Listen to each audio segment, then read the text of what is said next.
Civil War on Sunday by Mary Pope Osborne. This is Magic Treehouse book number 21. Prologue. One summer day in Frog Creek, Pennsylvania, a mysterious treehouse appeared in the woods. 8-year-old Jack and his 7-year-old sister Annie climbed into the treehouse. They found that it was filled with books. Jack and Annie soon discovered that the treehouse was magic. It could take them to the places in the books. All they had to do was point to a picture and wish to go there. Along the way, Jack and Annie discovered that the treehouse belongs to Morgan Le Fay. Morgan is a magical librarian of Camelot, the long-ago kingdom of King Arthur. She travels through time and space gathering books. In Magic Treehouse books number 5 through 8, Jack and Annie helped free Morgan from a spell. In books 9 through 12, they solved 4 ancient riddles and became master librarians. In Magic Treehouse books number 13 through 16, Jack and Annie had to save 4 ancient stories from being lost forever. In Magic Treehouse books number 17 through 20, Jack and Annie freed a mysterious little dog from a magic spell. In Magic Treehouse books number 21 through 24, Jack and Annie have a new challenge. They must find 4 special kinds of writing for Morgan's library to help save Camelot. They are about to set off on to find the first of these. Chapter 1. A Light in the Woods. Jack looked out his window. It was a dreary Sunday afternoon. There were dark clouds in the sky. Thunder rumbled in the distance.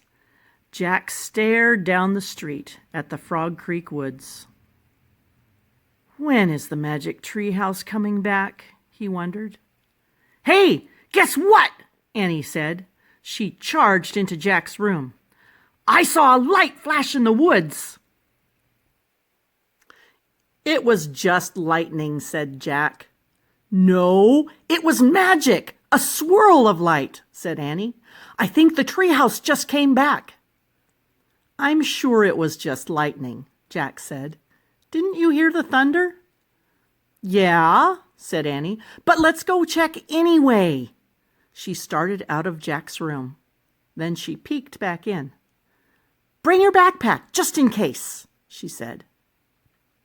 Jack was always glad for a chance to look for the Magic Treehouse.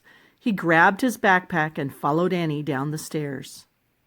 Where are you two going? Their mom called. Out to play, said Annie. Don't go far, said their mom. And come in if it starts to rain. We will, said Jack. Don't worry. They slipped out the front door. Then they ran up the street and into the Frog Creek woods. The woods were dark under the storm clouds. A cool wind shook the leaves. Soon Jack and Annie came to the tallest oak tree. Oh, man, said Jack. You were right. The Magic Treehouse stood out against the gray sky. Morgan, called Annie. There was no sign of the enchantress. Let's go up, said Jack. He grabbed the rope ladder and started. Up. Annie followed. They climbed into the treehouse. It was hard to see in the dim light. Look, said Annie. She pointed to a piece of paper and a book lying on the floor. Jack picked up the paper. Annie picked up the book. Listen, said Jack. He held the paper close to the window and read aloud. Dear Jack and Annie, Camelot is in trouble. To save the kingdom, please find these 4 special kinds of writing for my library. Something to follow, something to send, something to learn, something to lend. Thank you, Morgan.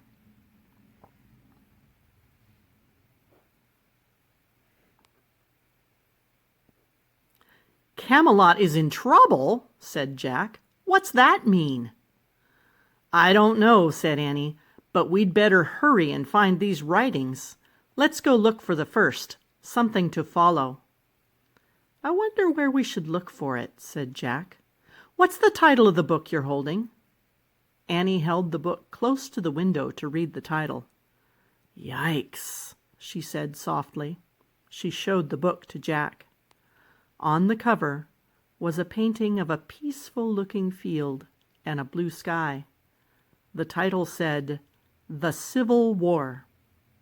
The Civil War, said Jack. Cool. Annie frowned. Cool, she said. War's not cool. It sort of is, Jack said uncomfortably. He knew war was bad, but some parts of it seemed fun, like a game. I guess we'll find out, said Annie. She pointed at the cover. I wish we could go there. Thunder boomed through the woods. The wind started to blow. The treehouse started to spin. It spun faster and faster. Then everything was still. Absolutely still. Chapter 2. Cruel War. Glaring sunlight filled the treehouse. It's really hot here, said Jack. Especially in these clothes, said Annie. Their clothes had magically been changed. Annie wore a long dress. Jack wore scratchy pants and a long-sleeved shirt. His backpack was now a leather knapsack. Where are we? Asked Annie. They looked out the window together. The treehouse had landed in a tree at the edge of a field. The same field on the cover of the book. It looks so peaceful, said Jack. Where's the Civil War? There, whispered Annie with a shiver. She pointed to the woods beyond the field. Jack saw a soldier riding a horse out of the woods. The horse was covered with mud. The soldier's blue uniform was torn. His arm was bloody. Another man rode into the field. His blue uniform was in rags, too. His head was bandaged. Oh, man, whispered Jack. Who are they? He opened the Civil War book and found a painting of some soldiers in blue. He read it to Annie. 1861 through 1865. The Civil War is also called the War between the States because it was fought between the southern and northern states of the United States. Southerners wore gray uniforms and were called Confederate soldiers. Northerners wore blue uniforms and were called Union soldiers. So they're Union soldiers, said Jack. He pulled out his notebook and wrote, Civil War, 1861 through 1865. Blue equals North equals Union. Gray equals South equals Confederate. Jack looked at his book again. He read aloud, The Civil War was a cruel and bloody war. Many people died in this war. More people. Oh dear. More people died in this war than in all of America's other wars put together. 1 out of every 5 young men in the nation died or was wounded. That's so sad, said Annie.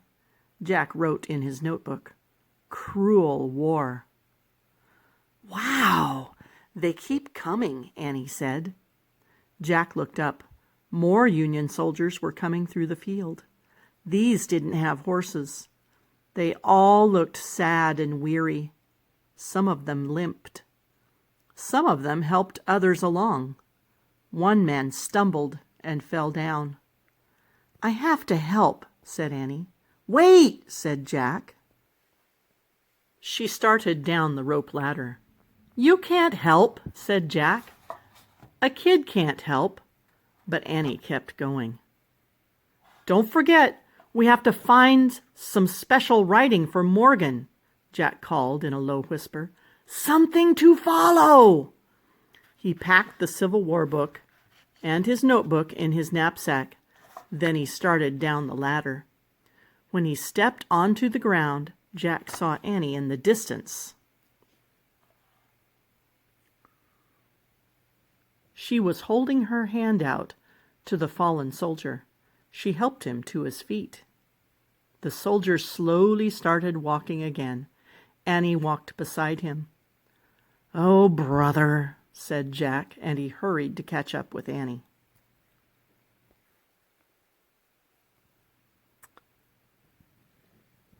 The sun was scorching hot as Jack ran through the dry field. He was sweaty in his scratchy clothes. But he caught up with Annie.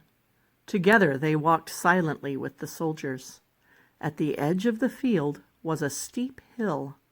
Everyone stopped and gazed at the sight below them. Rows and rows of white tents. "Thank goodness," said the soldier beside Jack. "We're saved." Chapter 3. Field Hospital. Jack and Annie walked with the soldiers into the camp. Outside one tent was a long line of men in torn blue uniforms. They looked tired and hurt. Many were bloody and barely able to stand. Women wearing dark dresses were giving out food and water to the men in line. "Where are we?" asked Annie. "I'll find out," said Jack. He pulled out their book and found a picture of the campsite.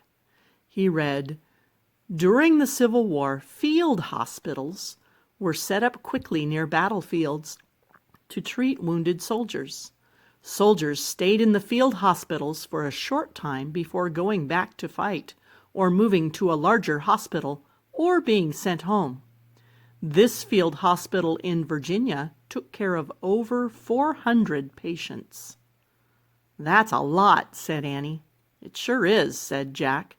He pulled out his notebook and wrote, "Field hospital, set up near battlefield." Jack read aloud again from the book. "More than 3,000 women helped out as nurses during the Civil War. Nursing was a new job for women in America.